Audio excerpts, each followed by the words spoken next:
interrupting some breaking news here at the NFL Combine with NFL Network's Ian Rappaport.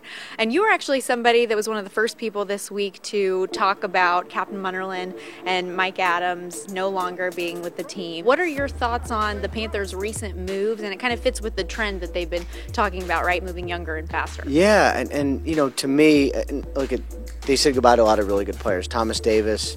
Obviously, Julius Peppers, a surefire Hall of Famer, Captain Munnerlyn. It's a lot of good players, but the direction they're going, I believe, is necessary. And so much of what this game is about is speed, is being athletic and being fast and being younger. And, you know, I understood what they did last year, where they kind of brought the band back together a little bit.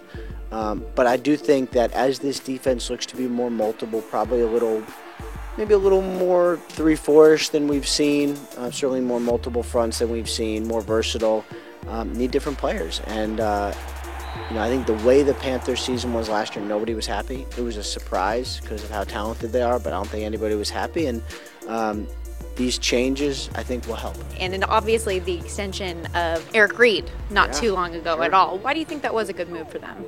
To me, it was obvious. I mean, they brought in a really good football player at a critical time at a cheap rate, and what you do when you find good football players is you make sure they stay in your team. And you know, obviously there was a lot of conversation about Eric Reid off the field and his thoughts on the anthem and taking a knee and all of that stuff, and I never got the sense the Panthers considered any of that from the beginning all the way through.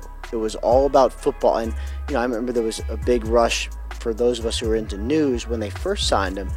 What did he say about the anthem? Is he going to kneel? And the response I got from the Panthers was, we didn't ask. And I was like, okay, it really is a football decision. And I think locking him up for 3 years is a really good football decision. That seemed to work well for them as well as him. But we are here at the NFL Combine talking about these college players. When you look at that 16th pick, there's a lot of talk about defensive line, a lot of talk about shoring up the offensive line as well. What do you see as a Panthers' immediate need? Yeah, I would say, you know, best player available would probably be the best place to go. And you know, they're in a position now. I mean, yes, could they use help on the offensive line? If there's a left tackle there, for instance, yeah, I think that would make some sense. Is there a center there, for instance? That would make some sense. Defensive line, maybe. Pass rush, maybe.